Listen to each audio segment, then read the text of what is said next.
יאללה, מוכנים? מוכנים. יאללה, מצלמים. ברוכים הבאים לפודקאסט אומנות האהבה. המקום בו אנחנו נחזק, נעמיק ונרפא את מערכות היחסים בחיינו. יאללה, נתחיל. מתחילים.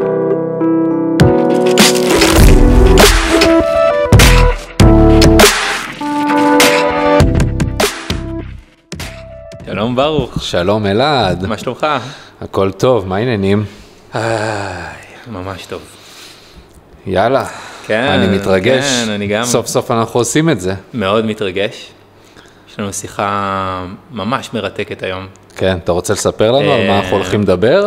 כן, אז אנחנו הולכים לדבר היום על אהבה, ואנחנו נדבר על זה לאורך כל הפרקים שלנו. כן. אבל אנחנו הולכים לצלול לשיחה שהיא מאוד מאוד לא נפוצה על אהבה. שיחה שנוגעת במשמעות הכי עמוקה של אהבה, מה זה בכלל? אני חושב שתכף נמסגר את זה ונראה כמה עמוק הדבר הזה. זה כאילו עמוק בלי סוף. אוקיי. הוא גם נעזור לעצמנו ולאחרים להבין בתוך אהבה מה חסר לי. מה חסר לי, מה אני צריך, מה אני רוצה. כי נעשה מחקר על מה זה אומר אהבה. הרי אני אומר על הכלב שלי שאני אוהב אותו, ואני אומר על הילדה שלי שאני אוהב אותה, ואני אומר על אשתי או בת זוג שאני אוהב אותה. ואיך זה יכול להיות שמשתמשים באותה מילה? כן, אז כאילו, אתה מתכוון שאנחנו נדבר קצת אולי על סוגים או רבדים של אהבה? נכון, כמו פרספקטיבות של אהבה?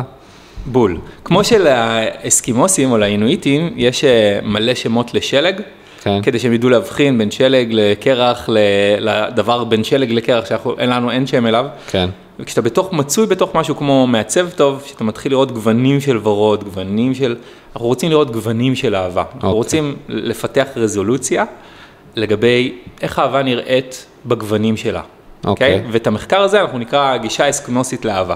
מגניב. כן? ומה עוד? אנחנו נתחיל עם המשמעות של אהבה, ואז נעבור לגישה האסקימוסית, ואנחנו נסיים בסיפור הכי עמוק שאי פעם סופר על אהבה, שזה סיפור שחוקרים מסכימים עליו, שהוא לא הסיפור הדיסני הזה, של אני התאהבתי, ועכשיו אנחנו הולכים ביחד לאופק, ואז לא מראים לנו, זהו, שם נגמר הסרט, אבל אנחנו כולנו יודעים שהסרט מתחיל שם, כן? כן. התאהבנו, והלכנו איזה יום אחד לאופק, ואז יש כלים, וילדים, וחיים, ופתאום הדבר הזה נהיה מורכב יותר, ופתאום מופיעים כל מיני דפוסים,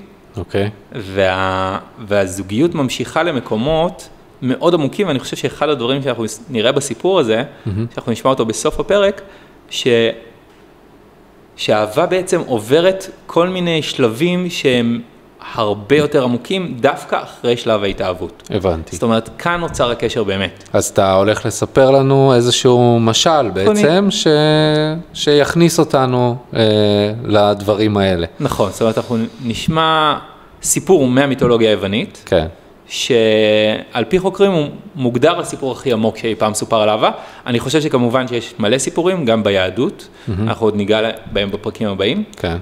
כרגע זה מין מבט כללי כזה על אהבה, ובאמת אני חושב שהסיפור הזה ימסגר לנו הרבה מהשיחות המשך שלנו. זאת אומרת, הוא יסביר לנו למה אהבה למשל בסיפור הזה עובר דרך גיהנום. כן? חלק מהמסע שאנחנו נשמע של הגיבורה, עובר דרך גיהנום שבאהבה. יאללה, בלי ספוילרים אלעד. בלי ספוילרים גדולים. יאללה, בוא נתחיל. אז אנחנו רוצים להתחיל לדבר בעצם על המשמעות של אהבה, נכון? זאת אומרת, אנחנו כולנו מכירים את האהבה כאיזשהו רגש שאנחנו נוטים להרגיש במצבים מסוימים, כלפי אנשים מסוימים, אבל אתה בעצם בא לספר עכשיו שזה משהו שהוא קצת יותר עמוק ורחב. אז לגמרי, אז בוא נחשוב שנייה על כל המצבי קצה של אהבה, כן? אנשים מגיעים למשל לסוף חייהם, ובספר שנקרא 5 החרטות של הנוטים למות, מציין, כותב שאנשים שהוא חקר שנוטים למות, אחד הדברים שהם הכי מצטערים עליהם, זה שהם לא אמרו, אני אוהב אותך מספיק לאהובים שלהם, או שהם לא היו אהבה מספיק, הם לא הרגישו מספיק אוהבים, כן? ויותר הם מצטערים על זה שהם לא אהבו מספיק, מאשר לא היו אהובים. אבל גם זה, זאת אומרת, גם זה שהם לא קיבלו אהבה. זאת זאת אומרת, אחד הדברים העיקריים שאדם ירגיש בסוף חייו, וזה בדרך כלל לא זה שהוא לא עבד מספיק, כן. ולא שהוא לא בילה מספיק זמן עם הילדים, הוא לא בילה מספיק זמן עם האישה, הוא לא אמר לאנשים שהוא באמת מעריך אותם ואוהב אותם שהם אהובים, וזה נורא מעניין. זאת אומרת, אז אתה בעצם אומר שכשבן אדם מגיע לאיזושהי סיטואציה שלמעשה אין לו כבר מה להפסיד, כאילו, אין לו מה שיטריד אותו, כאילו, אין לו מה שימשוך את תשומת ליבו ולא יודע מה יפחיד אותו, יבהיל אותו, פתאום מתגלה איזה משהו, כאילו הם מתחברים לאיזה משהו מאוד עמוק וקדום, ופתאום הם קולטים שהם בעצם יכלו להרגיש את הדבר הזה כל חייהם, ומצטערים על זה שזה לא היה כך. לגמרי, הם מצטערים שהם לא היו יותר נוכחים באהבות שלהם. והדבר השני שאנחנו רואים, שהוא נורא מעניין, כשאנחנו מתים וכשאנחנו נולדים, משתחרר חומר שנקרא DMT מהמוח. אנשים שעושים זה אותו ה-DMT הפסיכודלי. בדיוק. אוקיי. דבר נוסף שאנחנו רואים זה שאנשים במצבי עוררות רוחנית, כן? מצבי שיא רוחניים, כן. וגם אנשים במצבי פסיכדליה, התנסויות פסיכדליות, הם חווים מין אהבה כזאת, התמזגות עם אהבה שהיא מקיפת קול. היא חובקת קול, היא אהבה שהיא פשוט זורמת מהם, הם חווים את עצמם לפעמים כאהבה, ולא כשם ולא כזהות פרטית. איך הם יודעים שזה אהבה? זה דבר מדהים, ואחד הדברים שאני רוצה להגיד לך, חשבתי על השאלה הזאת, כי כבר שאלת אותי פעם, ואז אמרתי, איך אתה יודע שאתה רואה כתום?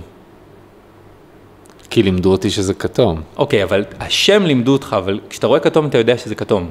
כי לימדו אותי שזה כתום. כן, אבל מה אני אומר? את השם נכון, לימדו אותך לשים את השם על הדבר, אתה אומר, יש אבל לי... החוויה אתה מזהה אותה. כן, יש לי איזושהי יכולת זיהוי במוח שלי לדברים שאני מכיר, וכאילו בסופו של דבר, התחושה הזאת של אהבה, אני בכוונה לא קורא לזה רגש, כי אנחנו באים פה להרחיב את הדבר הזה, התחושה הזאת של אהבה זה כן משהו שאנחנו חווים במהלך החיים שלנו, ברגעים מסוימים, ולכן כשהאנשים כאילו מרגישים את זה בצורה היותר רחבה ויותר מלאה של זה, הם כאילו כן יודעים לזהות שזה אהבה. זה בעצם מה שאתה אומר. נכון, זאת אומרת, אני כבר פגשתי את זה, וגם אני זוכר שאתה העלית בשיחה פרטית בינינו פעם את העניין הזה, שגם ילד בן 13 לפעמים מרגיש שאת המשיכה לאישה, עוד הרבה לפני שהאישה נמצאת שם, כן? עוד הרבה לפני שהאישה היא מושג בשבילו, כזה של משיכה. אבל יש שם איזו עוררות גופנית, יש איזו התחלה שקורית מבפנים, החוצה. ואותו דבר באהבה, יש בנו משהו שמזהה אהבה כשאנחנו מרגישים אהובים, או מרגישים אהובים, אנחנו יודעים את זה, זה פחות הבעיה, לא לזהות את זה. כן. ועובדה שכל הנוטים למות שחזרו, כאילו כל ה-NDEs, ה-Near Death Experiences, החוויית כמעט מוות, כשהם חוזרים אומרים, פשוט נפלתי, התמזגתי עם ים של אהבה. זאת אומרת, עובדה שהם כולם יודעים להצביע על הדבר הזה, זה כזה חוזר על עצמו. כן, ואתה אומר, איך הם עשו את זה? העובדה שהם עשו את זה. זאת אומרת, זה כמו שבן אדם מזהה כתום, איך הוא מזהה כתום, אנחנו לא יודעים איך הוא מזהה את זה, אנחנו יודעים שכשהוא מזהה כתום, הוא יודע לקרוא לזה כתום, כן? אז השאלה איך הם מזהים היא פחות מעסיקה אותי. עצם השאלה שאנשים ברגעי שיא הרוחניים שלהם וברגעי מוות ובחוויות כמעט מוות ובהסתכלות אחורה על חייהם הופכים את האהבה לדבר הכי משמעותי שקרה להם בחיים, ממסגרת כנראה את עניין האהבה כדרך שבה אנחנו מקנים משמעות לדברים. אבל בואו נחשוב, יש לזה גם היגיון. אם אני אוהב את החיים שלי, אם אני אוהב את הילדים שלי, אם אני אוהב את העבודה שלי, אם אני אוהב את היום שלי, להכל יש משמעות. נכון. אבל אם אני עובר את הכל כשאני לא אוהב את כל הדברים האלה, אז הכל תפל, ושום דבר לא מקבל משמעות. וזה תלוי בשני דברים. אחד, האם הקפתי את עצמי בדברים שאני יודע לאהוב, כן? וכמה אני אוהב. ואחד הדברים שאנחנו נדבר עליהם, שהם ממש מרתקים, זה, יש אנשים שעשו את המסע הזה, שאנחנו נדבר אותו ונתאר אותו, הם גדלו למקום הזה שהם אומרים, אני אהבה. אני יודע לייצר את הרגש הזה, בלי שאתה תפעיל בי אהבה, בלי שאת תפעילי בי אהבה. אני לא צריך אהבה ממך. אני נותן אהבה, אני משפיע אהבה, כי יש בי כל כך הרבה אהבה. כן, זה איזשהו מונח שכזה נתקלים בו באמת, כשנחשפים למסורות ולפילוסופיות היותר רוחניות, וזה כזה מאוד לא ברור, מה זה אומר, מה זה אני אהבה? אני בן אדם, אני ברוך, אתה אלעד, כאילו, איפה, כאילו, מה זה אני אהבה? אז אני אגיד מה זה אני אהבה. אז יש כאן שני אספקטים לזה. בוא נדבר שנייה על המוח, מה הוא עושה באהבה, כן? כן. הוא משחרר כל מיני חומרים. אוקסיטוצין גורם לי להרגיש קרוב איתך, כן? כן?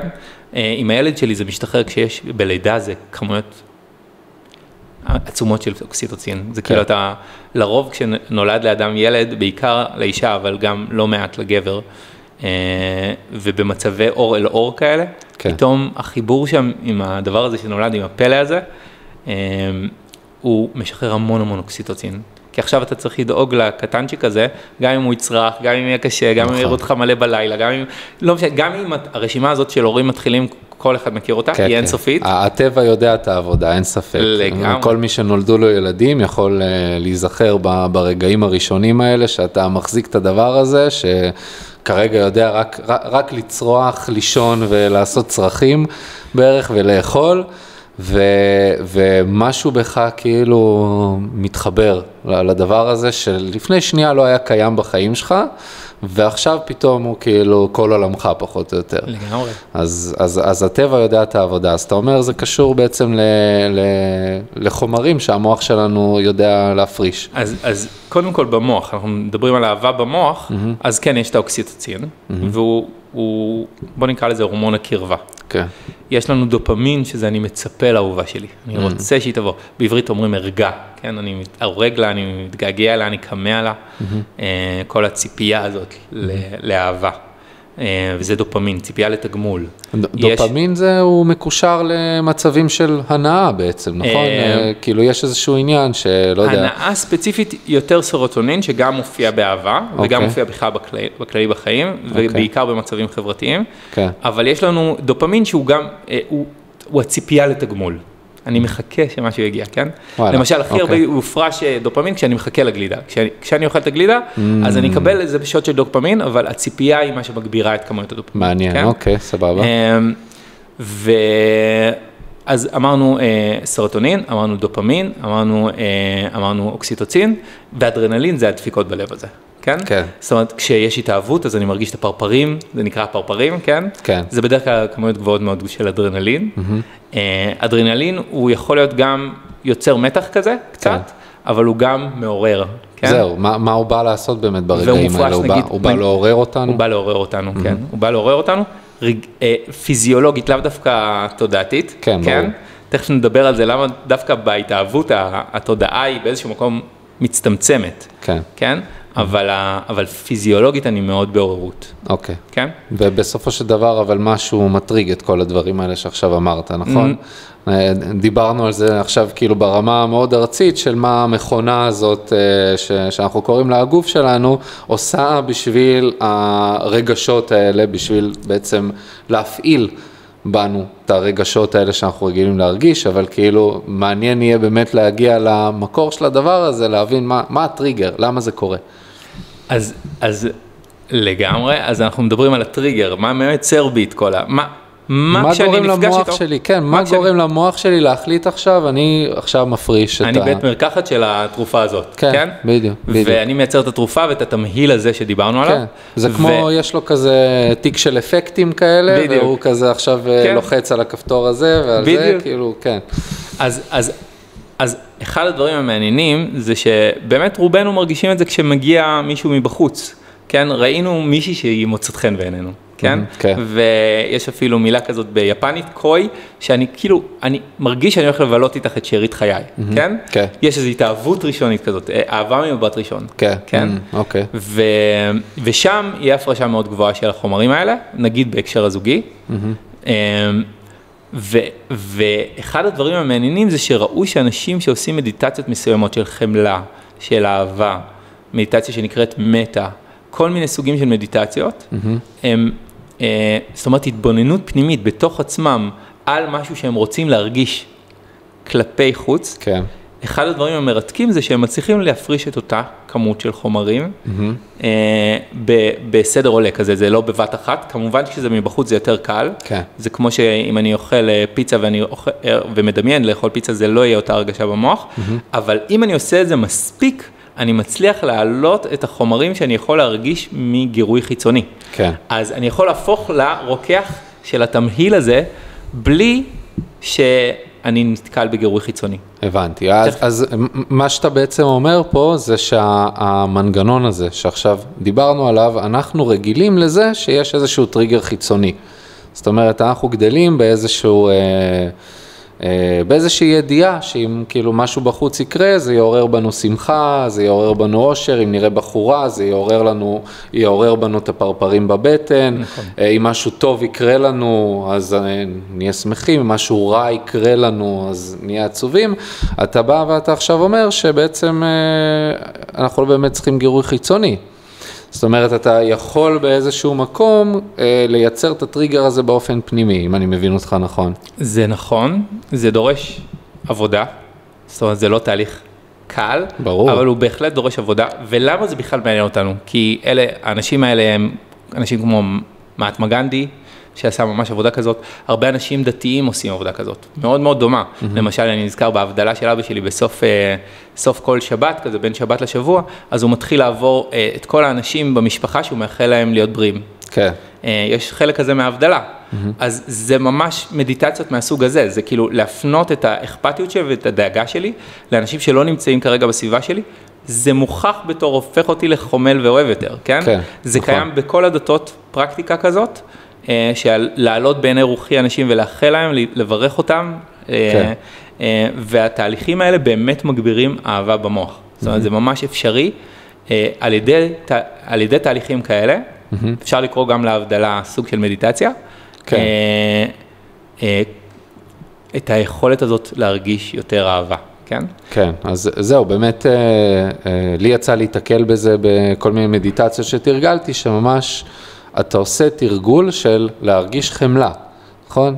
כן. ממש אתה מתרגל להרגיש חמלה, אתה מדמיין אנשים שאתה פחות אוהב, כמובן שאתה מתחיל אתה לא מתחיל בעצמי. אתה לא מתחיל בהיטלר ושותפיו, נכון. אתה מתחיל באיזה מישהו בעבודה שלא בא לך בטוב, אתה מתחיל באיזה מישהו, באיזה שכן שלך שאתם לא הכי מסתדרים, אבל כאילו אתה לאט לאט עולה מדרגות, ואתה בעצם מתרגל את היכולת שלך, לייצר אהבה, כאילו, בפנים. ממש, ואתה לא מתחיל אפילו שם, אתה מתחיל לפני, אתה מתחיל בעצמך. אצל חלק מהאנשים, אני רוצה להגיד, בעיקר אנשים שהם במשבר, או עם בעיית דימוי עצמי, אז להתחיל מעצמי זה דווקא מאתגר.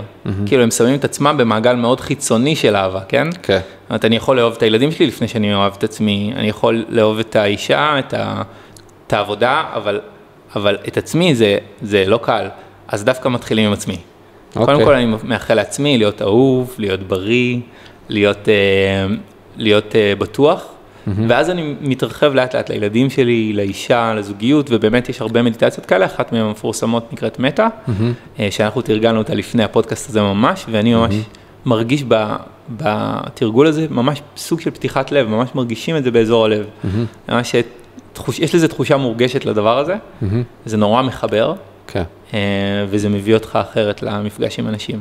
כן, ויש עוד כל מיני מתודולוגיות, נכון? יצא לי נגיד לעשות מדיטציות של ג'ו דיספנזה, נכון? נכון. שמדבר הרבה על איזושהי קוהרנטיות בין הגלים של הלב לגלים של המוח, שאז ברגע שאתה מגיע למצב הזה, אתה מתחיל פשוט להרגיש אהבה, כאילו, משהו בך כאילו בהרמוניה עם עצמך ועם העולם, בקטע הזוי. ממש. כן. ממש, וזה... אז כרגע פחות או יותר תיארנו את הסולם למעלה, אבל דווקא אני רוצה להוריד את זה למטה.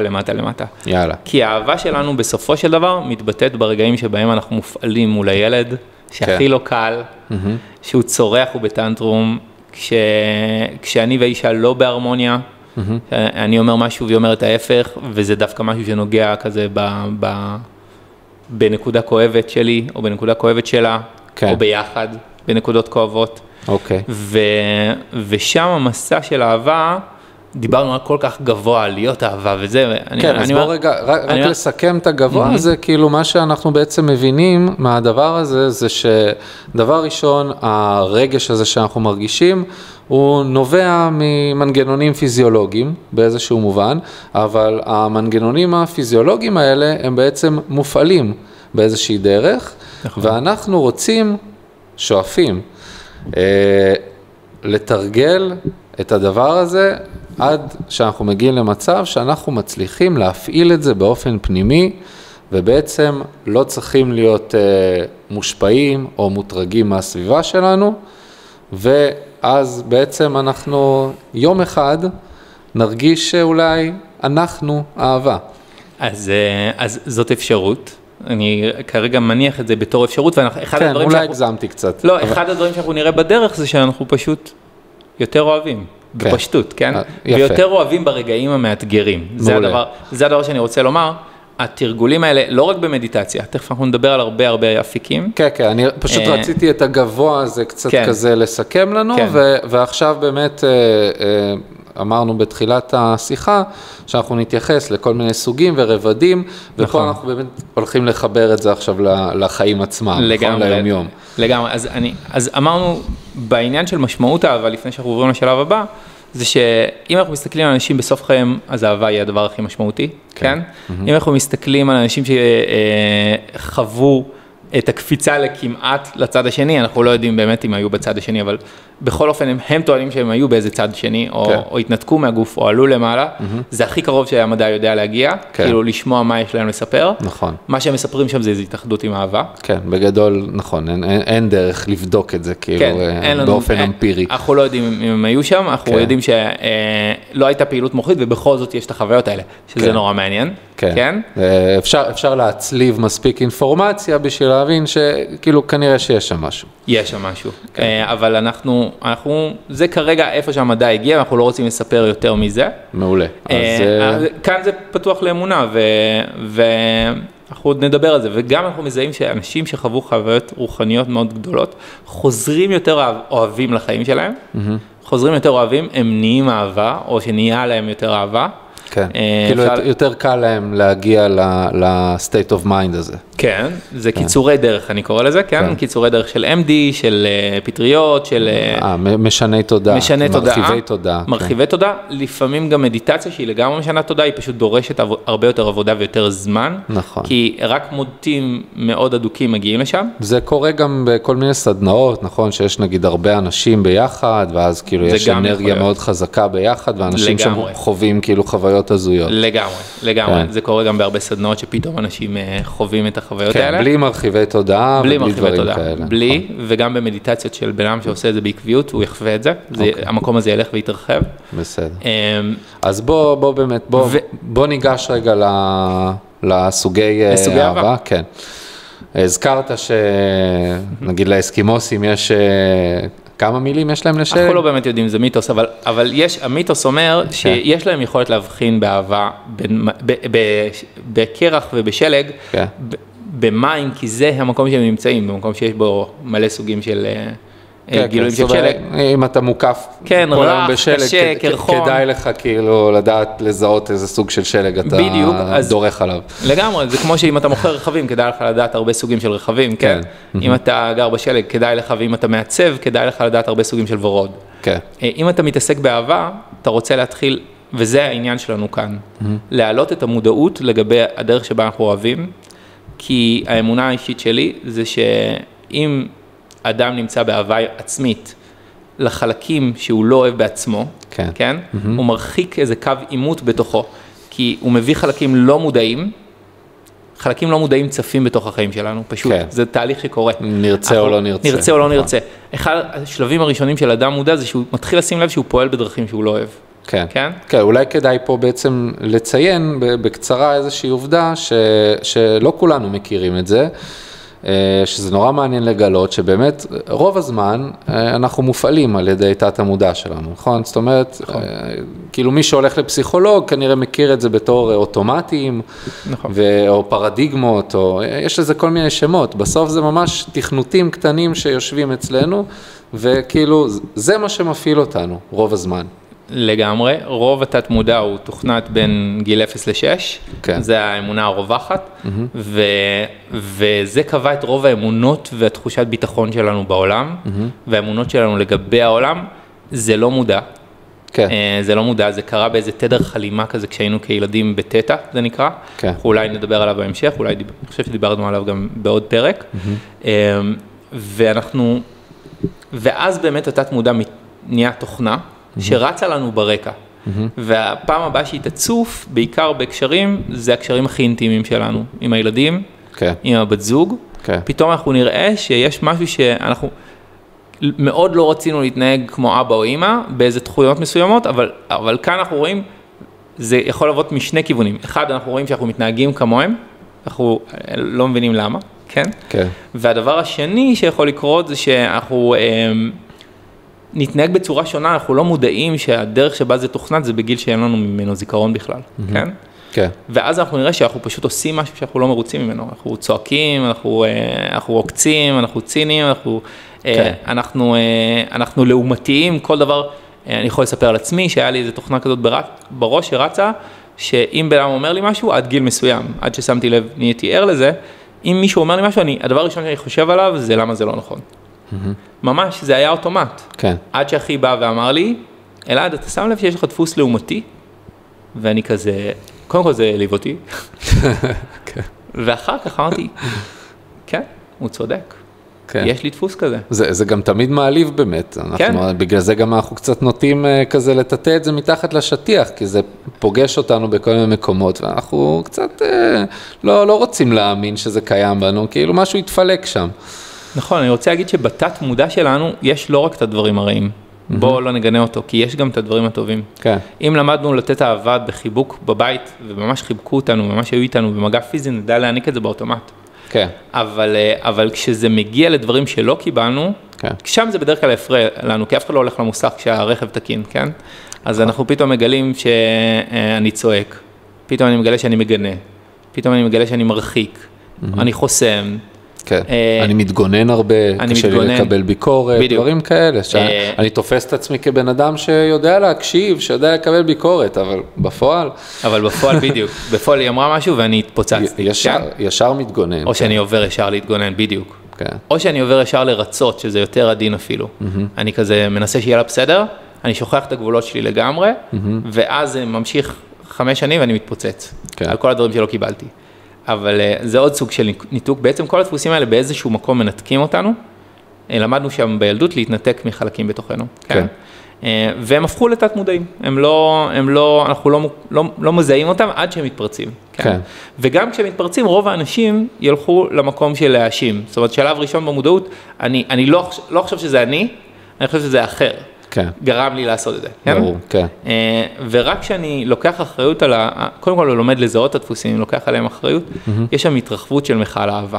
אז קודם כל אני עושה את זה עם עצמי, אני מרחיב את מכל האהבה שלי בתוכי, לחלקים האלה המוגלים, הפחות אהובים, ואם אני לומד להרחיב את המכל לחלקים שאני לא אוהב בתוכי, אני פתאום יכול לקבל את החלקים שאני לא אוהב בך או בך או בעולם, כן?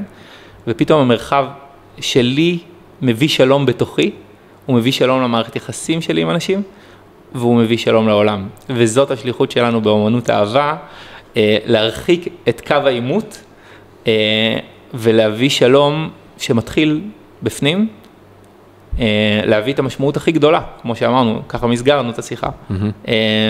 המשמעות הכי גדולה שיכולה להינתן, זה היכולת שלנו באמת לאהוב את עצמנו על כל חלקנו, את האחר על חלקיו, לא מדבר לאהוב את מי שמסכן את חיינו, כן, זה משהו אחר, לא מדבר לסלוח על התנהגות בלתי נסלחת, גם כאן חשוב, גבולות זה חלק מהאהבה, ויהיה לנו פרק על איך מניחים גבולות אוהבים. אנחנו לא נכנסים פה למקרה הקצה, אנחנו מדברים פה על האדם הממוצע, האדם מהיישוב, כמו שאומרים. אבל אנחנו רוצים להגיד שיש גבול, לא לאהבה ולא לחמלה, יש גבול לשמירה על עצמי, אם אני מאחל לעצמי ביטחון, אני לא אהיה ליד בן אדם שמקפח את הביטחון שלי, כן? וזה, גבול זה דבר אוהב, זה חלק מאהבה, לדעת, בתוך מערכת יחסים, כן? אני אומר, יש את האהבה הזאת הרוחנית, המושלמת, כן. ויש את המערכת יחסים, ששם גבולות יכולים להיות חלק מהאהבה. לגמרי, אני נורא מתפתה לשאול אותך שאלות על גבולות, אבל אני חושב שאת זה אנחנו ניקח כבר לפרק אחר, כי נראה לי שזה נושא מכובד מאוד בפני עצמו. נושא עמוק. אז בוא רגע, סוגי אהבה. בוא נצטמצם חזרה לאג'נדה שלנו של הפרק הזה. סוגי אהבה. סוגי אהבה. אז אחד הדברים המעניינים, באמת ישבתי עם אורי, כאן חבר מהיישוב שלנו, אנחנו חברים ביישוב, ואחד הדברים שהוא אמר לי, אלעד, אני לא יודע מה זה אהבה, אבל איך זה יכול להיות באמת שאני קורא באותו שם, כמו שפתחנו את הפרק, לכלב שלי, לאשתי, לזה, איך זה יכול להיות שיש שיתוף שם כזה? ואז הלכתי ויצאתי למחקר, ובדקתי איזה שמות יש לאהבה. איזה שמות יש לאהבה, ומסתבר שהיוונים עשו עבודה מדהימה בלפרק את השמות של סוגי האהבה השונים. אז בוא נתחיל מסוג האהבה הראשון, ארוס. כשבן מכיר אישה, והוא מתחיל לגלות, או אישה מתעוררת למיניות שלה בפעם הראשונה, הדבר הראשון שיש שם זה תשוקה.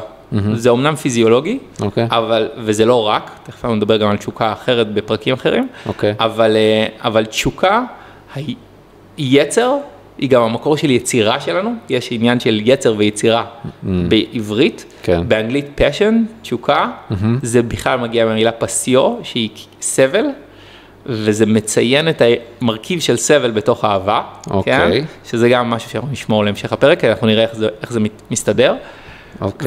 אז ארוס. בדיוק, היא אהבה תשוקתית, אני נמשך אלייך, אני נמשכת אליך, אנחנו רוצים, יש שאיפה להתמזג. התאהבות זה ארוס? התאהבות, יש בה המון ארוס בדרך כלל, כן? יש בה מרכיב חזק של ארוס, כן?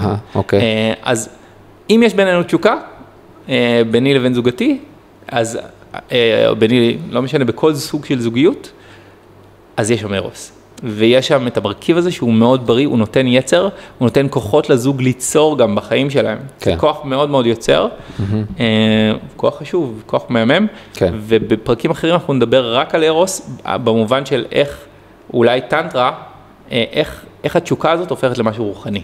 איך היא הופכת למשהו באמת יוצר, לכוח מניע, לכוח שמתניע את החיים. כן, אבל זה כאילו, זה בעצם שם איזשהו הבדל משמעותי בין כל חברות, ככל שהיא תהיה עמוקה בחיים, לבין זוגיות. כן, כמו מה שנקרא חברות אפלטונית כזאת. כן, בדיוק. אני אוהב, אז אולי כאילו בלי ארוס, זה כן, זה בעצם מה שאנחנו מכנים אפלטוני. נכון. למה קוראים לזה אפלטוני? זה לשיחה אחרת, יהיה לנו ממש שיחה על זה. כי אהבה אפלטונית זה דבר מדהים, מדהים לגלות עליו, זה עומק באמת מטורף. אוקיי. אבל אהבה של אפלטון נקראת פיליה.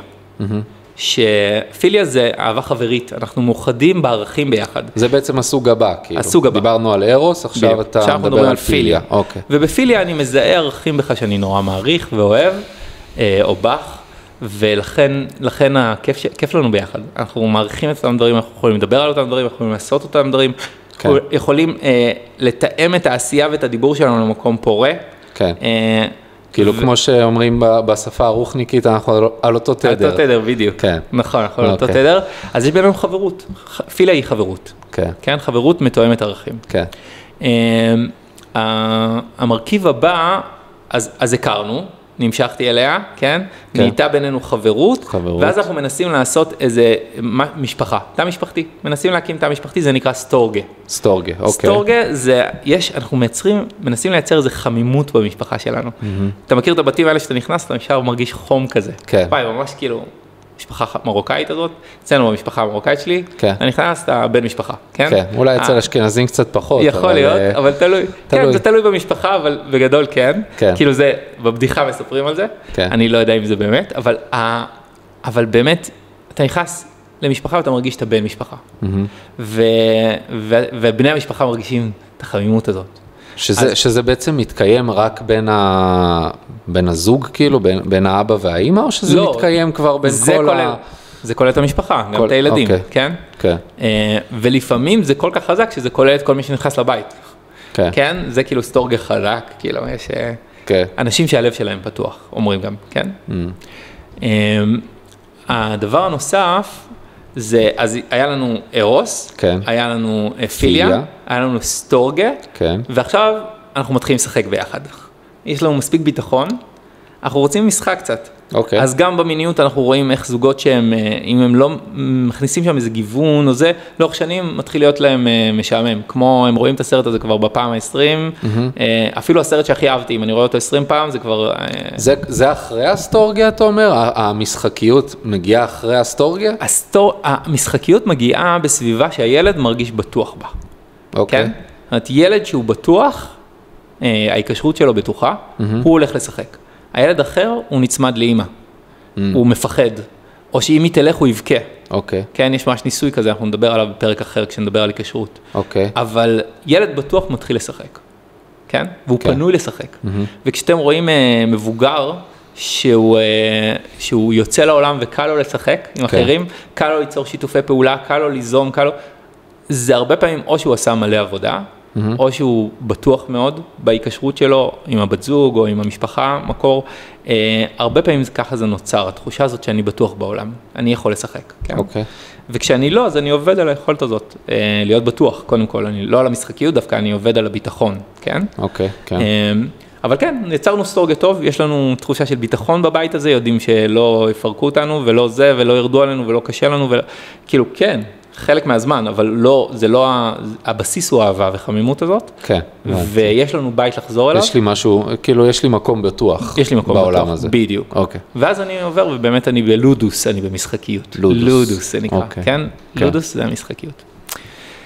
אנשים שהגיעו ללודוס ויש להם סטורגיה והם בטוחים בעולם הזה ויש להם פיליה, אהבה חברית ויש להם ארוס עם הבת זוג ויש להם תשוקה לעשייה שלהם ולחיים. כן. הרבה פעמים יתחילו לחפש כיוונים רוחניים להתעלות עליהם באהבה, וחלק ידברו על האהבה הזאת שדיברנו עליה בהתחלה, היא נקראת אגפה. אצל היוונים היא הפכה למושא העיקרי של האהבה אצל הנוצרים. הנוצרים הגדירו אגפה, תכף נדבר מה זה אגפה. כן. אגפה זה אהבה לכל הבריות, לכל מי שיש לו תודעה. אהבה שלי, של עצמי ושל היקום והקיום. כן. בודה כזה. בודה כזה, בדיוק. כן. בודה. מחבקי עצים. מחבקי עצים, בול, כן, בדיוק. או אנשים שאנחנו יכולים לראות שהם הכניסו את זה אפילו לעשייה שלהם בעולם, כמו מרטין לותר קינג, כמו גנדי, ציינת אותו קודם. כמו מאמה תרזה, אנשים שהעשייה שלהם בעולם, החתימה שלה הייתה אהבה, אכפתיות, חמלה, יציאה לאחר, ראיית האחר כשווה. דלאי למה, בדיוק, כאלה. אז קודם כל, יש אנשים כאלה, כן? זה הישג להרחיב את הלב אליו, כן. וחשוב לדעת שזאת אפשרות, ושגם כולנו, זה בסדר, לא משנה איפה אנחנו על הסולם, כן. של אהבה, זה פשוט מקנה לחיים שלנו יותר משמעות, כשאנחנו עושים צעדים בסולם הזה, כן? כן, זאת אומרת, כל פיפס לכיוון הזה, כאילו, זה איזשהו שדרוג בחוויית החיים. חד משמעית, זה כאילו כמה אני חי בחיים שלי, כי אם אני אוהב את החיים שלי, אז אני חי, אני כאן. תגיד, שאלה, פעם סיפרת לי על איזשהו סוג שנקרא פרגמה. נכון. לא ציינת את זה עכשיו. נכון. בוא נדבר על פרגמה. כי פרגמה זה מרכיב מאוד חשוב. איפה זה יושב בעצם בין הסוגים, כאילו, מבחינת? פרגמה זה ממנה הגיעה המילה פרגמטיזם, אבל במקור ביוונית היא סוג של אהבה. ומה זה אומר שהיא סוג של אהבה? היא האהבה הזאת שאנחנו נושאים את החיים ביחד. זאת אומרת, היא אהבה ארצית, שבה הכלים צריכים לעשות, והזבל צריך להתפנות, ואני הכנתי לך ארוחת בוקר, ויש דברים שהם פיזיים בעולם שדרכם אני מראה אהבה, והם פרגמטיים, הם מעשיים. פרגמה היא מאוד חשובה, היא הדרך שבה מובעת האהבה בחומר. והיא גם לפנות זמן משותף, נגיד לאהבה, זמן הוא מרכיב פרגמטי, שאני רוצה לנצל את הזמן שלנו, אני רוצה שהזמן שלנו יהיה איכותי. כל המסגרת הזאת שקשורה לנסיעת החיים ביחד, היא המרכיב הפרגמטי, ביחסים זוגיים היא סופר חשובה. כן, זאת אומרת, יש איזשהו עניין של כזה חלוקת הנטל, מי עושה מה, וכל אחד מה שהוא יכול, מה שהוא יודע, מה שהוא טוב בו. בדיוק. ואז כאילו, אם יש התנגשות בתוך הדבר הזה, אז אנחנו מכירים לאן הדברים האלה יכולים ללכת. נכון, אני רוצה להגיד שהרבה זוגות הופכים את הפרגמה למשהו שהופך לחיכוך, ויהיו זוגות שהפרגמה שלהם טוב, אבל הארוס שלהם חסר, או הפרגמה שלהם טוב, אבל הלודוס אין להם משחקיות. כן, זה בעצם, כאילו, אם אני מבין את זה נכון, כאילו, אם אתה מוצא את עצמך נורא מתמקד באחד מהסוגים האלה של האהבה, ומנחם את עצמך שבזה אתם חזקים, אז הזוגיות שלך כאילו באיזושהי בעיה, כאילו אם אתה מזניח את שאר הדברים, כאילו אף אחד מהדברים בעצם לא יכול להתקיים לבד. לגמרי, אני מדמיין את זה כמו מכוונים כאלה במטוס או ברכב. כן, אתה רוצה שהכל יהיה כזה בין הירוק לצהוב, נכון? כאילו מבחינת אתה רוצה שהמד יראה שאתה מתקדם. כן. אני אפילו לא אגיד גבוה. אתה רוצה להתקדם. מאיפה שאתה לא נמצא זה בסדר, כן? כן, אבל שהכל יהיה פחות או יותר מאוזן. כאילו, אני רוצה שכל הדברים יהיו קיימים במידה מספקת. אני רוצה להיות ער. אני לא רוצה שהמחוג שלי לא יעבוד פתאום, ואני לא יודע בכלל שאני לא בתשוקה כבר כמה שנים, או לא משחק. התפקיד שלנו כאן הוא רק להעלות מודעות. כן. היתר זה כבר אנשים, אנחנו נלמד כלים בהמשך גם, לכל אחד מהתחומים, האיך הזה של איך אני מייצר יותר סטורגיה, איך אני מייצר יותר אירוס, איך אני מייצר יותר לודוס. כן, אבל כרגע אנחנו מניחים קרקע לאיזה זירות בכלל אני צריך לעבוד בהן. נכון, כשניכנס לאהבה. מודעות. זאת אומרת, אם עכשיו אני יוצא מפה ואני מצליח לנתח את הזוגיות שלי לפי הדברים האלה ולזהות באיזשהו אופן, אפילו אם נורא מכני בהתחלה, כן. אז בעצם אני אוכל למצוא את הכלים והדרכים, כל הזמן לתקן, כאילו לתקן איפה שדורש תיקון. זאת אומרת, אני ממש יכול להיות עם האצבע על הדופק, להבין איפה יש לי בעיה, ולתקן את זה נקודתית. נכון, אנחנו רוצים את האיך אנחנו נדבר אחרי זה, וגם נביא כאן חוקרים שהם טובים בכל אחד מהתחומים. כן. אבל אנחנו כן רוצים לעזור לקהל, וגם לעצמנו. כן. להבין איך אנחנו עושים תיקון במקומות שהם חלשים. כן, בדיוק. וגם איך אנחנו מעצימים את המקומות שהם טובים, כן? זה כל התהליך הזה קורה במקביל. נכון. אז דיברנו על כמה סוגים של אהבה, נציין אולי עוד כמה, בעברית יש, אמרנו הרגע, אני יכול להרוג לאהובה שלי שתגיע בעתיד, אני יכול להרוג גם לרגעים שהיו לנו בעבר, הרגע היא כאילו מין אהבה כזאת שנעה בזמן, בפורטוגזית יש מילה שנקראת סוודאג'י, סאודאג'י, שזה, אני מתגעגע לאהובה שלי שכבר אינה איתי, או מתגעגעת לאהוב שלי שאינו איתי כבר. וואלה, לב שבור כזה? לב שבור, זה יכול להיות מוות, זה יכול להיות פרידה, זה מרכיב מאוד חזק בתרבות הפורטוגזית. אוקיי. אז יש, ויש בערבית, הסופים משתמשים בזה מילה שנקראת עישק, שהיא, שהיא כמו טנטרה, אני רוצה להתמזג איתך, עם האהובה שלי, או אני רוצה להתמזג עם האהבה שלי, ודרכה להגיע לאלוקי. זאת אומרת, לחוות דרך האהבה הזאת, את האלוקות. זה כבר רמה רוחנית גבוהה. זה רמה רוחנית גבוהה, הרבה מיסטים סופים כתבו על זה, על האפשרות הזאת, והמסע הטנטרי הוא מאוד מאוד דומה. כאילו, דרך האהבה ארצית, אנחנו מתחברים לאותו המדרגה שדיברנו עליה בהתחלה, לאגפה, לאהבה חובקת כל הזאת, ממש מרגישים את זה נוכח בתוך האהבות שלנו, וגם אני הייתי רוצה שלפני שאנחנו עוברים לשלב הבא בשיחה, אז באמת אתה ציינת שאני רוצה לחשוב על הזירות השונות בחיי ולהבין איך לשפר או איך להגיע לאיזון, אני גם רוצה לחשוב על כל זירה בנפרד, זאת אומרת, עם הילדים למשל, אני לא צריך להרוס, כן, חס וחלילה. ברור. אני צריך, עם הילדים אני צריך סטורגה, עם הילדים אני צריך פיליה, עם הילדים אני רוצה לודוס, ועם הילדים אני רוצה גם אגפה. זה משהו שלא כולם מדברים עליו. אני רוצה עם הילדים שלי, שיהיה מסגרת רוחנית שהם מרגישים בבית. אני רוצה את זה. מה הכוונה? זאת אומרת, אם חלק מהתרגול הרוחני שלי הוא לפתוח את הלב, כן. אז הייתי רוצה שהפתיחת לב הזאת, אני אדע גם ללמד אותה. מול הילדים. אני אדע גם ללמד מקום של פתיחת לב, אני אדע ללמד מקום של... אתה מתכוון, אוקיי, זה לא אגפה מול הילדים, זה אגפה עם הילדים. זאת אומרת, זה אגפה עם הילדים. ללמד את הילדים את ה-state of mind הזה. הדרך הכי טובה ללמד זה להיות. להיות. אבל אני רוצה שהמרכיבים רוחניים של אהבה, כמו הוקרת תודה, למשל, בבתים דתיים זה קורה הרבה, אני מודה על האוכל, אני מודה על זה, אני יכול לעשות את זה בצורה מכנית ולא להתחבר בכלל. נכון. ואם זה נהיה מכני, לפעמים זה מאבד את הפן הרוחני. כן, צריכה להיות כוונה, כאילו, אם אתה... אבל אם יש שם כוונה אמיתית, וילד רואה שאבא או אמא באמת מודים על מה שיש להם, לא משנה מה יש להם, כן? הילד מקבל מזה מלא, גם מלא ביטחון, גם מלא...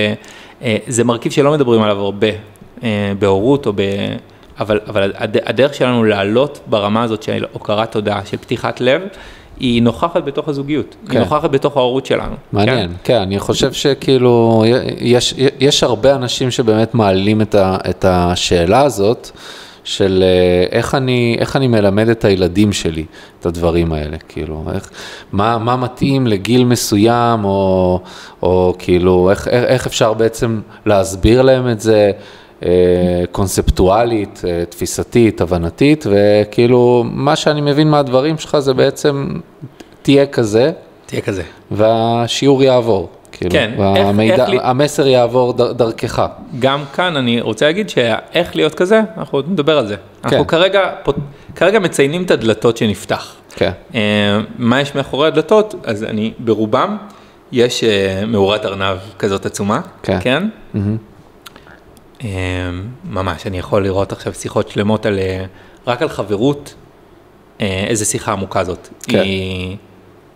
כן, ממש, כאילו זה, כאילו אפלטון אומר על חברות, סתם כדי להציץ מאחורי אחת הדלתות, שאני בכלל לא אוהב את הבן אדם, כמו שאני חושב שאני אוהב אותו, התלות הזאת באדם עצמו, כשהוא מת למשל, או לא נמצא בחיי, פתאום אני מתחיל להעריך את התכונות שהוא הביא לחיי. ואז אני עולה מאהבת הגופים למה שקורא לו אהבת התכונות. וזה אהבה של צורות כאלה, זה אהבה של ערכים, אהבה שהיא גבוהה, היא חסרת צורה.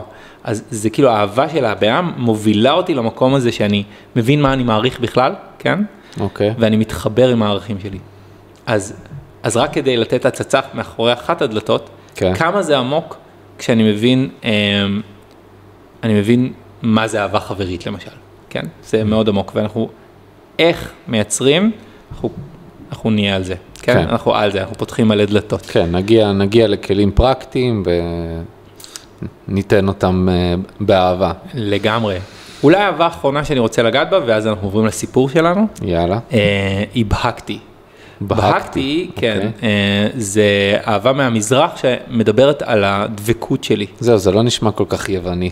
כן, נכון, זה לא יווני. בהקתי זה הדבקות.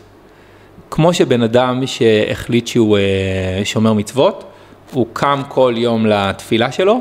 כן, יש דבקות בשם, נכון? דבקות בשם, נכון?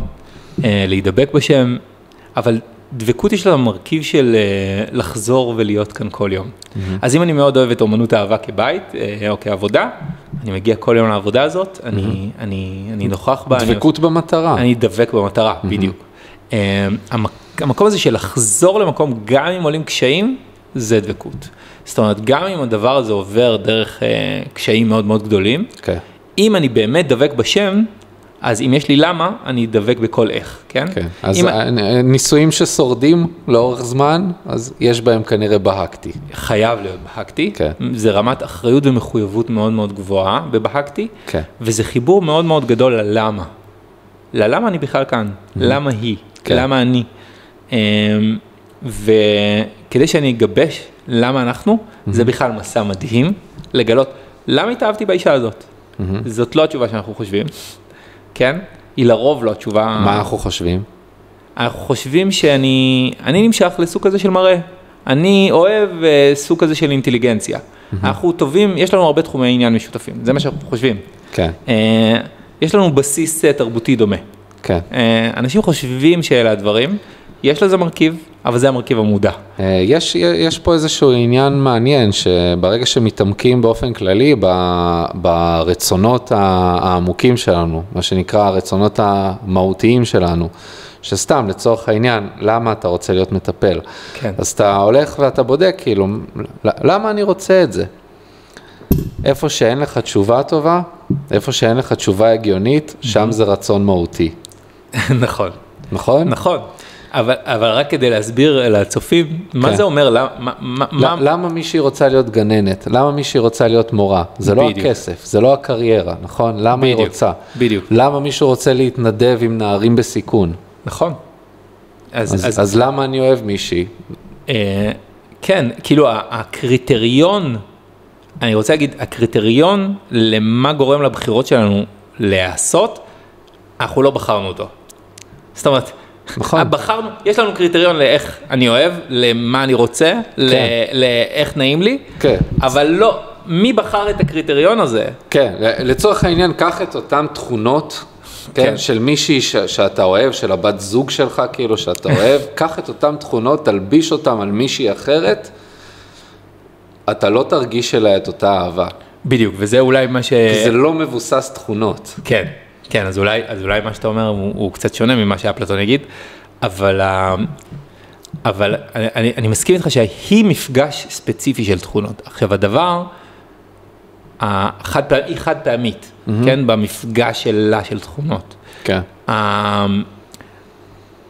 מי בחר את ההתאהבות הזאת, זה בדרך כלל התת מודע, כן? אלא אם כן זה שידוך, ואז ההורים או משהו כזה, או החברה, ובא לי להגיד שגם בזוגות שנפגשו בשידוך, יש להם, הסטטיסטיקה מראה שהם זוגות אפילו קצת יותר, נקרא לזה, לא רוצה לקרוא לזה טובים, אבל יותר מתמידים ויותר מתמידים בשמחה, בתוך הקשר, מזוגות שמתאהבים מהתאהבות. כי אצלם בעצם יש איזה משהו מובנה של כאילו לבנות את הזוגיות. כי זה כאילו בדיוק... זה מגיע מאיזשהו כיוון אחר, כאילו בעולם החילוני זה כאילו אתה מתאהב במישהי והכל ורוד והכל סבבה, ויש נורא כאילו להתחתן עם מי שאנחנו אוהבים, ואנחנו כאילו באיזשהו מקום נורא מסתכלים על העניין הזה של השידוכים, ואומרים כאילו מה זה, כאילו איך הם מכריחים אותם כאילו, פשוט מפגישים ביניהם ויאללה, כאילו, וזה נראה לנו הזוי. נכון. אבל בסופו של דבר אצלם זה כאילו באופן מובנה, ממש בונים זוגיות לפי השלבים, כאילו. כן. לפי הפרמטרים אפילו שדיברנו פה באיזשהו מובן. בעצם מה שאמרנו כאן זה שאהבה היא מיומנות. זה הדבר שאנחנו אומרים. כן. אנחנו אומרים אהבה זה לא רגש. כן. אהבה זו מיומנות. כן. וזו מיומנות שאפשר לשפר. היא תיצור רגשות. היא יכולה להתחיל עם רגשות. כן. אבל גם כשהרגשות נעלמים, זאת אומרת, גם אם אני כרגע כועס מאוד על הילד שלי, כרגע תשאל אותי אם אני אוהב, אני כרגע אולי 90% כועס, אני יודע שאני גם אוהב אותו באותו זמן, כן? ושהכעס שלי רק הוא הבאה של אהבה, אנחנו נדבר על כעס בהמשך כאהבה, אבל כעס עם גבולות, אבל בעצם מה שאני בא להגיד זה שאהבה היא מיומנות. האהבה היא יכולת שלנו לפתח בתוכנו את האהבה, כדי שלא נשאב אהבה, לא נהיה משאבות אהבה. כן, האמת שיש לי אנלוגיה טובה שפתאום קפצה לי לראש, זה קצת כמו עם כסף, נכון? כאילו אם תיקח בן אדם שלא יודע להתנהל עם כסף, ותביא לו מלא כסף, מה יקרה? הוא יאבד את הכסף. יאבד את הכסף. מצד שני, כך בן אדם תלמד אותו להתנהל עם כסף, הוא פשוט יתחיל לאט לאט לייצר כסף, ועוד כסף, ועוד כסף. אז זה קצת כמו הכיוון הזה של קח מישהו, תן לו את החץ הזה של קופידון, כאילו, ויש התאהבות ענקית, ועכשיו הם ביחד, אבל זוגיות זה דבר קשה. כמו שאמרת, מיומנות, אהבה היא מיומנות. אז כל הכסף נשרף. לגמרי. ואז כאילו מהכיוון השני, כך בן אדם, תלמד אותו להתנהל עם כסף. הם כאילו מ-day one מתחילים ללמוד, יושבים, בונים את זה, ורק אז מתחילים קצת להשקיע, מתחילים לבנות, הכנסה, זה. עכשיו אנחנו קצת קצרים בזמן כבר, כן. אז אני רוצה שנעבור כבר לסיפור. אנחנו עוברים לסיפור, אני רק אגיד שיש היבטים שונים של אהבה, שהם ביטחון וראויות ומובחנות, וכל מיני כאלה שאנחנו נגיע אליהם בהמשך, הם לא כלולים בדלתות שכבר ציינו. כן. ועכשיו אני רוצה באמת לספר את הסיפור הכי עמוק, שאני מצאתי על אהבה, והוא בתמימות דעה אצל חוקרים גדולים בנושא, שזה הסיפור שהוא ממסגר אמיתי מאוד את האהבה, את הדרך הזאת של אהבה ארוכת טווח. אנחנו לא מדברים על התאהבות, אנחנו לא מדברים על הקרש הזה של 2 שניות, בטח לא מדברים על סטוץ או משהו כזה, אנחנו מדברים על אהבה שהולכת דרך ארוכה. בוא תספר את הסיפור, בוא נספר את הסיפור, ספוילרים. יאללה, תספר את הסיפור אז הסיפור הוא סיפור שוב מיוון, כן? אני לא מנסה להבין אותנו, אבל היה בהם משהו שהסתכל על אהבה לעומק, כן? בפילוסופים האלה. ובמיתולוגיה היוונית מופיע הסיפור הבא, אפרודיטה אלת אהבה. קולטת שלממלכה הגיעה איזה בת אדם, נקראת פסיכה. פסיכה זה הנפש, כן? זאת ההקבלה. כאילו הנפש נכנסה לה... זה לא אומר שהיא פסיכית, זה פשוט המילה... המילה פסיכית הגיעה מזה, מהנפש, כן? פסיכולוגיה, מדע הנפש. פסיכה הגיעה לממלכה, ופסיכה יפה ממנה. ואנשים במקום לסגוד לאפרודיטה אלת אהבה, התחילו ללכת אחרי פסיכה. פשוט יש לה שובל של מעריצים כאלה, כל מקום. לא טוב. נכון. אחד הדברים הראשונים שעולים לאפרודיטה, זה קנאה, והיא אומרת לבן שלה ארוס, שאחרי זה במיתולוגיה הרומאית, שאהבה מהיוונית, הוא הופך לקופידון. זה היה לי מחץ. ארוס הוא קופידון, אוקיי. בדיוק, ארוס הופך לקופידון, כן? ארוס הוא היפה באלים כזה, הוא אל יפהפה, תשוקה. כן? ארוס. הוא התשוקה, הוא הארוס. דיברנו, כן. בדיוק, והוא יורה חצים, כי זה הגיוני שהתשוקה תירה חצים על אנשים, הוא יורה וגורם להם להתאהב. זה רק הגיוני. בדיוק, אם הם נמצאים אחד ליד השני, הם מתאהבים מיד, אנחנו מכירים את זה חלקנו מהסיפורים, וארוס בעצם משדך זיווגים. ואחד הדברים הכי גדולים שאפרודיטה כאילו מפחדת מהם פחד מוות, זה ממנו פחד מוות, זה שארוס יתאהב בפסיכה. כי אז תהיה לה חמות שהיא, לא חמות, תהיה לה קלה שהיא יפה ממנה, והיא לא יכולה לסבול את זה. כן, היא לא יכולה לסבול את זה. אז היא אומרת לארוס, צא, וכשפסיכה נמצאת ליד גבר נקלה כזה, שהוא ידוע בממלכה בתור אדם נוראי ומזעזע, תירה בת החץ, והיא תתאהב בו, וזה ככה ניפטר מפסיכה. היא רוצה לשדך בינה לבין איזה מישהו נלוז. בדיוק, בדיוק. היא לא, היא אפרודיטה, הייתי אומר, היא לא מיושרת בערכים, אבל היא, זה מה שהיא רוצה. כן, היא אלת היופי. אף אחד לא אמר שיש לה עומק או מוסר, היא פשוט אלת היופי. סתם. אז היא אלת אהבה, ולפעמים האהבה עוברת דרך קינה, וכל מיני דברים כאלה גם. אז ארוס יוצא. ובא לכוון את החץ בדיוק כשהיא נמצאת בסיטואציה הנכונה, ליד הבחור, ומותח את החץ מדי, והחץ נשבר, ונתקע לו בירך. בדיוק כשהוא מסתכל על פסיכה. בדיוק. וכמובן, כל דבר שאנחנו מפחדים ממנו הופך לאמיתי, ארוס מתאהב בפסיכה, והולך ומתייעץ עם אביו, והסיפור מספר שהרוחות באו, ולקחו, העיפו את פסיכה לארמון של ארוס, שהוא רחוק משם בממלכה. קודם כל יש פה גם עניין של קרמה, כן? בתוך הסיפור הזה. נכון, שמה? שהיא רצתה להרחיק אותה, ושלחה אותו לראות את החץ, והוא נשבר לו החץ, והוא דווקא התאהב בה, מה שלא בטוח שהיה קורה, אם היא לא הייתה שולחת אותו לראות את החץ. אז יש פה גם עניין של קרמה. אז הכנסתי את זה באיזה משפט כזה, שלרוב אנחנו מממשים את הדבר שאנחנו מפחדים ממנו, כן? אוקיי, יפה. כן, זה המציאות הולכת למקום שאנחנו מפחדים ממנו, הרבה פעמים.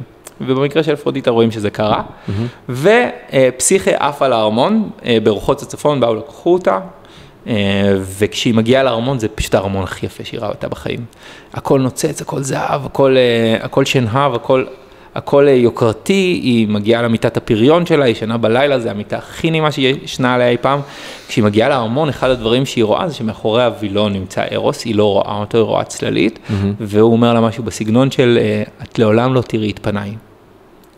את לעולם, ההסכם בינינו הוא כזה, אני הולך לאהוב אותך, אהבת אמת, את תקבלי כל מה שהאהובה יכולה לקבל, ארוחות בוקר, ויש כאן בריכות מדהימות, וגנים מדהימים, וישרתו אותך כמלכה, בשארית חייך.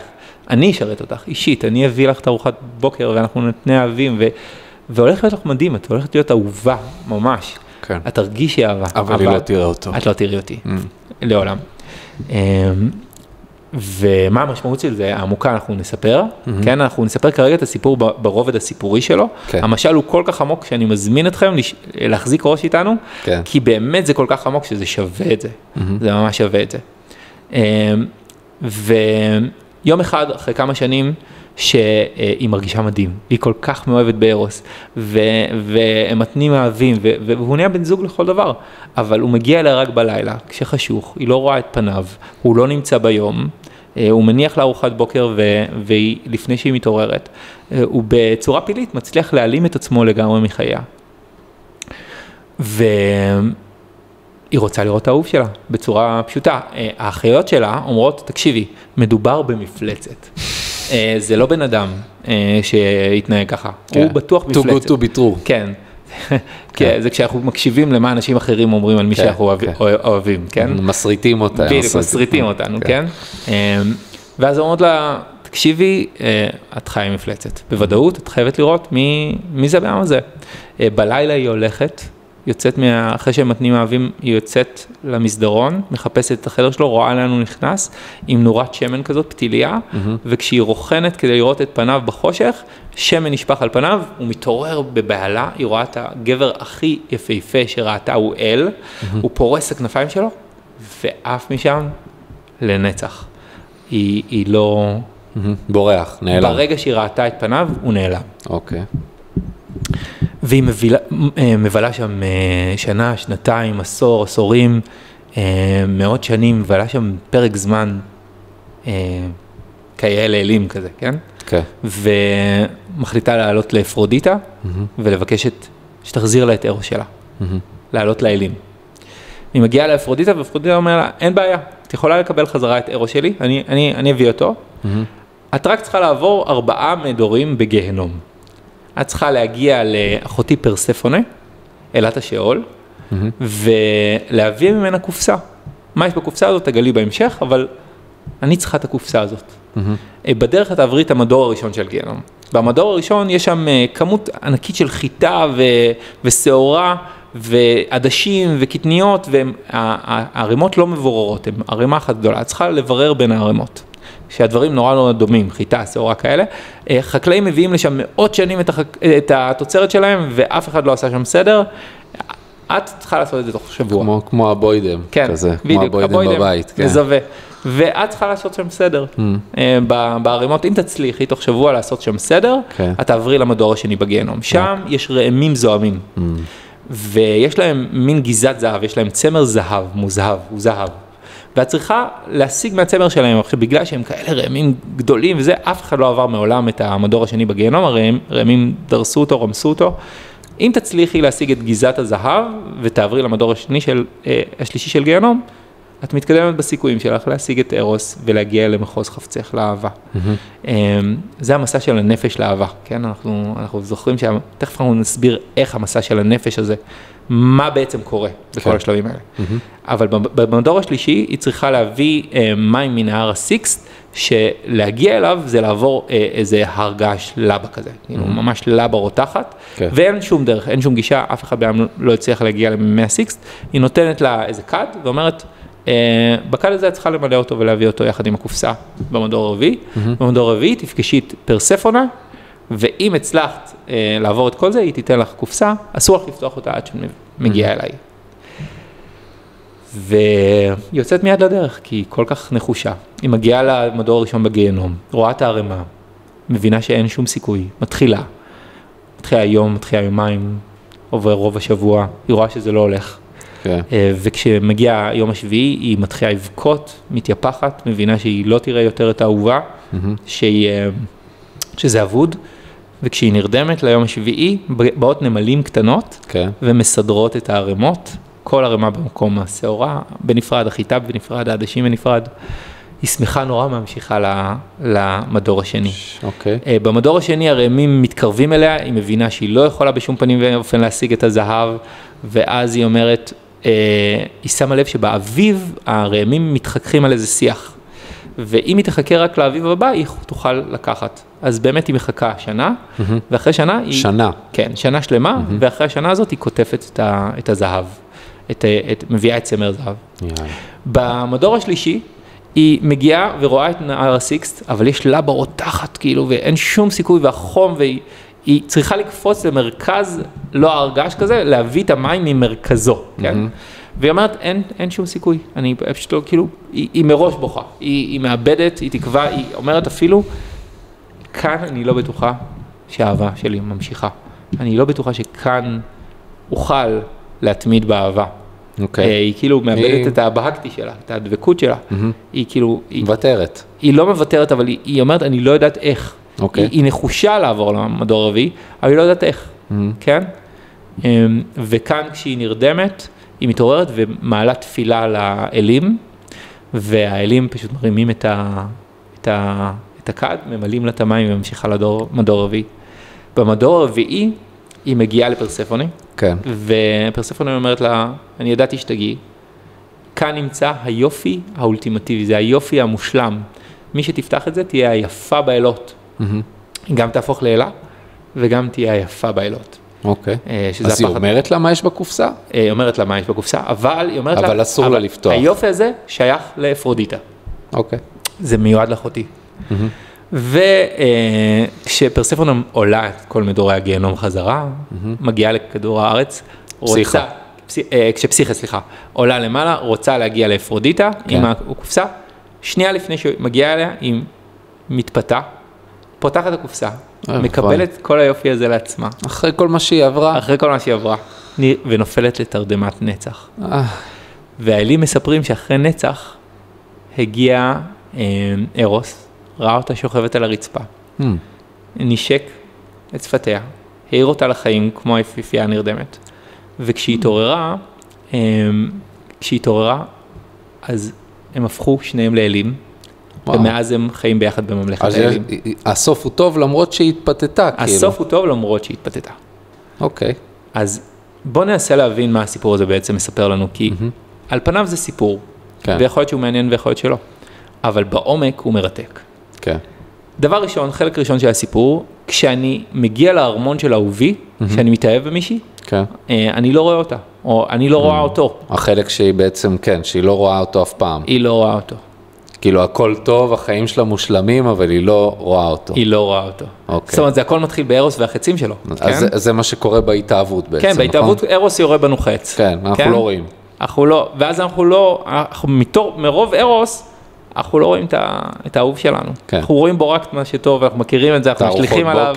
את ארוחות בוקר, את הכיף, את זה, וואי, הולכים ביחד בנחל, בזה, צוברים חוויות. אנחנו לא יודעים עדיין מי הבן אדם, כן? כי הבן אדם הוא לא רק החלקים המודעים שלו. יפה, אהבתי. והם לא מגיעים בתחילת הקשר. אוקיי. הם מקבלים הבלחות בתחילת הקשר. בהמשך, בגלל כל הדופמין והאקסוטוצין וההתאהבות הזאת שדרושה לנו כדי לגדל אפילו ילד קטן, יש לנו את זה גם עם האהובה שלנו, או האהוב שלנו, אנחנו לא רואים אותם. ולכן אנחנו נכנסים לארמון שבו, ברגע שאנחנו רואים את הפנים של האהוב שלנו האמיתיות, ברגע שמגיעים חלקים לא מודעים שלו, הוא נעלם. למה הוא נעלם? הוא נעלם כי הבן אדם שאהבנו, זה לא הבן אדם הזה. אני מתחיל להגיד, בוא, לא ידעתי שיש לך התקפי זעם, בוא, לא ידעתי שיש כזאת שכחנית, בוא, את משאירה את הדלת כאן תמיד פתוחה, בוא, כאילו, בוא, ולמה, והאשמות, ודפוסים, ואנחנו משחזרים את הדפוסים ההוריים שלנו, אנחנו לא שמים לב, אנחנו לא יודעים מה מפעיל אותנו בכלל, פתאום יש שם ידיים נעלמות כאלה. כן, שתי בובות על חוט. וכאן מתחילה החלק השני של הקשר, שזה הירידה במדורי הגיהנום. אוקיי. זאת אומרת, מכאן, מהחלק המודע, אנחנו מתחילים מסע שהוא עלול להרגיש כמו גיהנום, כן? כי זה להתמודד עם כל החלקים שלא רוצים להתמודד איתם. כן. כן? אם אתה הבן שלא, לא הבן שהתאהבתי בו, ואני מציג לך בן שזה לא הבן שאתה התאהבת בו, כן. אז אני לא יודע עם מי אני, אנחנו נעלמים מהארמון. הולך להיות לי קשה. ואז המסע לגיהנום בכל המיתולוגיות, בכל הסיפורים, הוא בעצם צלילה למעמקי הנפש שלנו. כן, מה שאנחנו קוראים לו השדים שלנו. בדיוק. אנחנו נאלצים להתמודד עם השדים שלנו. בדיוק. אנחנו יורדים לתת מודע שלנו. במשברים. כן. כשדברים לא הולכים כמו שצריך. כן. אם אנחנו חכמים. אם אנחנו רוצים להילחם על הזוגיות הזאת, אז אנחנו יורדים לתת המודע שלנו. זה לא על הזוגיות, זה על האהבה שלנו. על האהבה שלנו. על זה אנחנו נלחמים, כן? פסיכה עושה מסע לאהבה שלה. הנפש שלנו עושה מסע לאהבה שלה. אוקיי. וכדי להגיע לאהבה אמיתית, שהיא לא אהבה של ההרמון, היא לא אהבה של הנדמה לי, היא לא אהבה של חטא של ארוס, היא אהבה של לרדת למדורי הגיהנום, שזה אומר תת מודע שלנו, בסיפורים אחרים זה יקרא גם בטן הלוויתן, או מצולות, כמו נוח ירד למצולות, זה אומר שהוא ירד לתת מודע, יונה נאכל על ידי לוויתן, זה אומר שהוא ירד לתת מודע, התת מודע מיוצג על ידי דברים שהם מוקפים, פנימיים, וכרגע, וגיהנום זה אחד הייצוגים שלו. אוקיי, אז פסיכה יורדת לגיהנום. לגיהנום.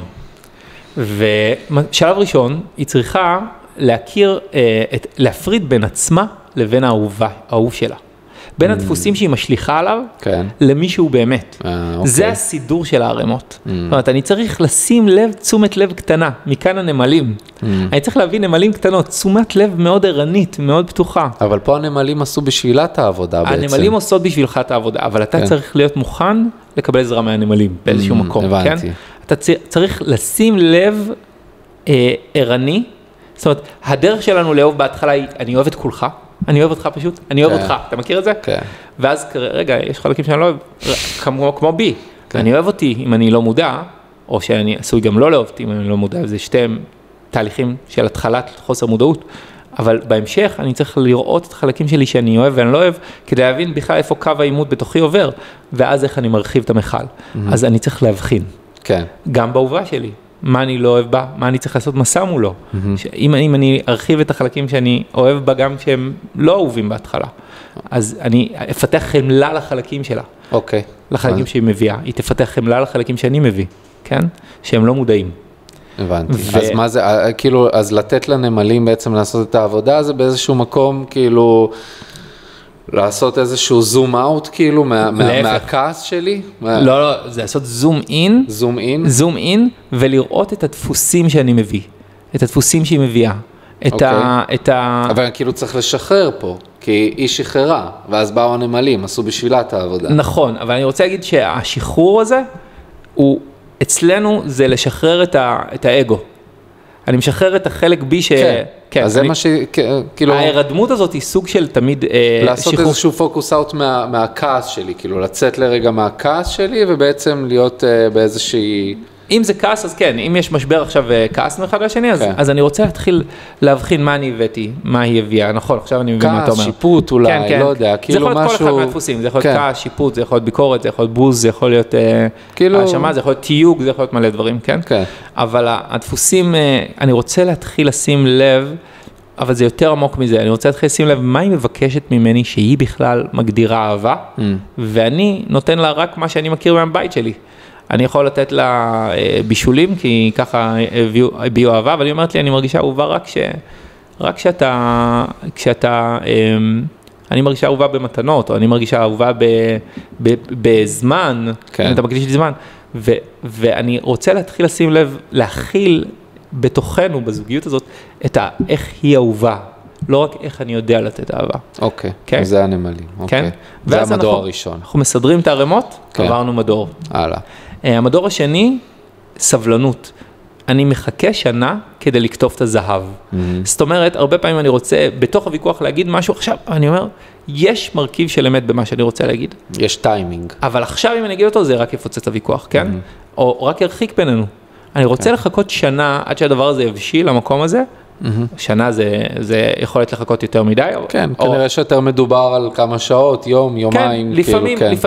לפעמים זה גם שנה, בא לי להגיד כאילו, כן, בקליניקה לפעמים רואים, אם הייתה איזו בגידה, ועכשיו הוא יספר לה על זה, יכול להיות שצריך לחכות עם זה שבוע, יכול להיות שצריך לחכות, צריך לראות, לספר לגמרי, ולהיות אמיתיים לגמרי, אבל מה הזמן? האם אני רוצה עכשיו, יש מרכיב של אמת בביקורת או בשיקוף, שאני לא רוצה להגיד בביקורת, אני רוצה להגיד בשיקוף. יש משהו שאני רואה שאם אני אגיד לה אותו, הוא יעזור לה מאוד, כן? אני צריך לראות שזה לא האינטרס שלי, מה המוטיבציה שלי בכלל להגיד את הדבר הזה. האם זה ביקורת אני מנסה להקטין? נדרש כאן הרבה זמן, זה תהליך, כן? אם אני מחכה, אני אקבל את הזהב, אני עובר למדור השלישי, כן? כן. במדור השלישי אני צריך להביא מים קדושים. מה זה אומר מים? זה סוג של רגיעה, זה סוג של רגשות טובים, זה כאילו המים הם מייצגים רגשות, כן? ודרך האש של הכעס והפירוד והזה, נורא קשה להביא את המים האלה, נכון? מבעד לכעס, מבעד לרגש. מבעד לדפוסים, מבעד לרגש, מבעד לכעס, מבעד לרגש, כן? הרגש הלא מבוסת. כן. קשה להביא את המים הקדושים האלה שיזינו את הזוגיות שלנו. וכאן במקום הזה שאני מזהה שהקושי הוא בלתי אוויר, נדרשת תפילה. ממש נדרש חיבור לגבוה, להגיד, אני כרגע לא יודע להביא את המים האלה. והחוסר אונים שלי? לשים את מבטחי בשם, ביקום, בפרוסס, בתהליך, באהבה שלי, בדבקות שלי. כן. להרפות קצת גם. בדיוק, להרפות. אנחנו מכירים את זה שהרבה פעמים העבודה שאני הכי רוצה, זה העבודה שאני הכי לא אקבל, כן?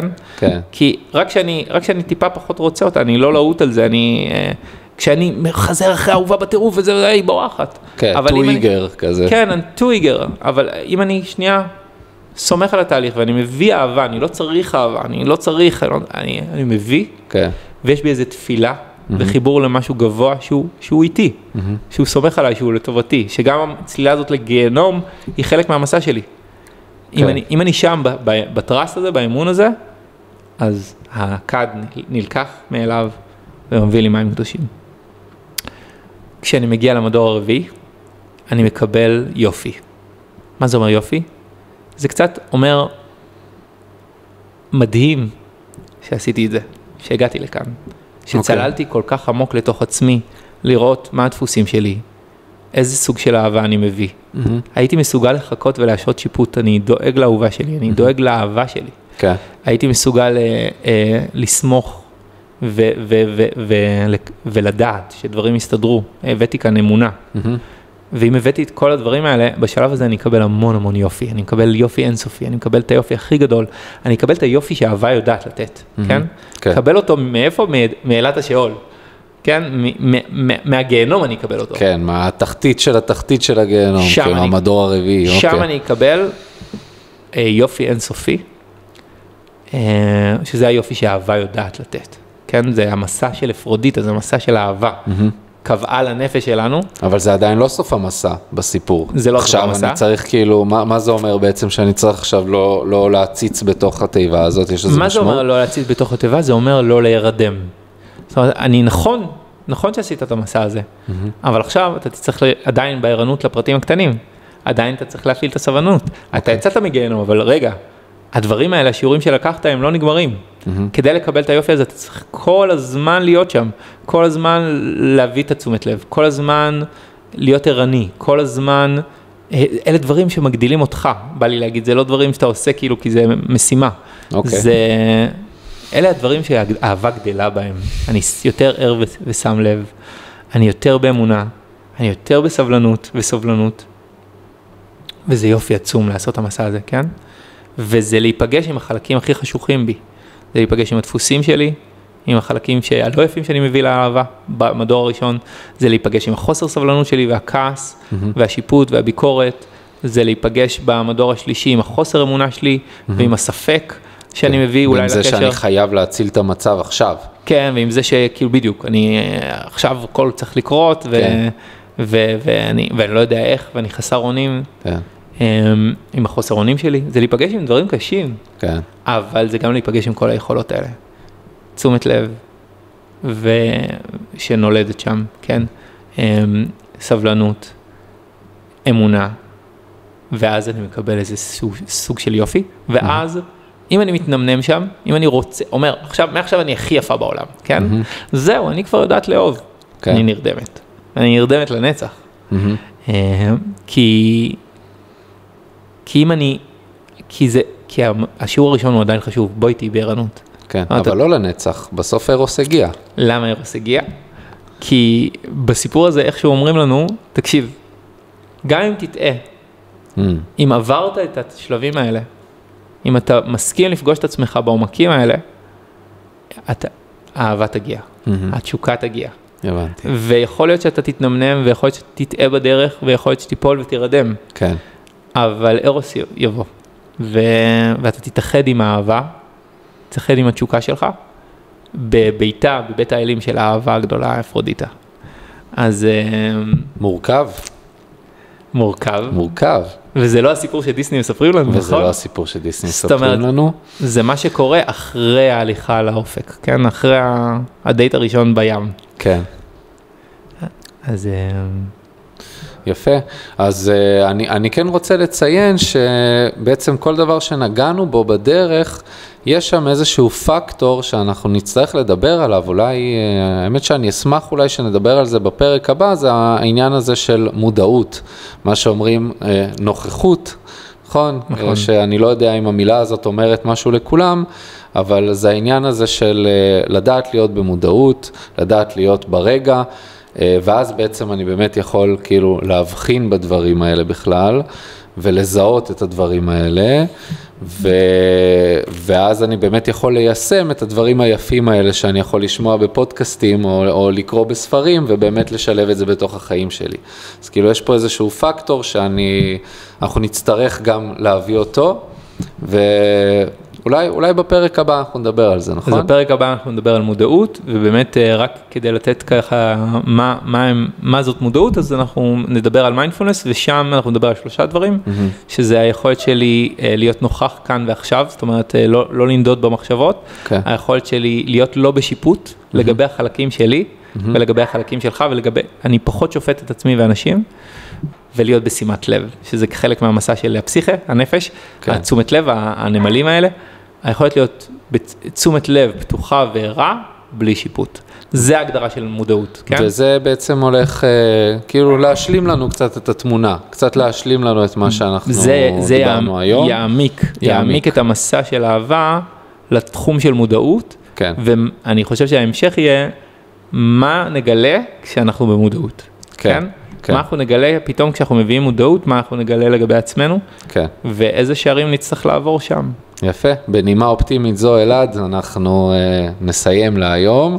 תודה רבה ברוך. תודה לך. זכות גדולה לי להיות במסע הזה איתך. גם לי, היה תענוג ממש מעניין, ותודה רבה. תודה יקר. נתראה בפרק הבא. להתראות בפרק הבא. יאללה.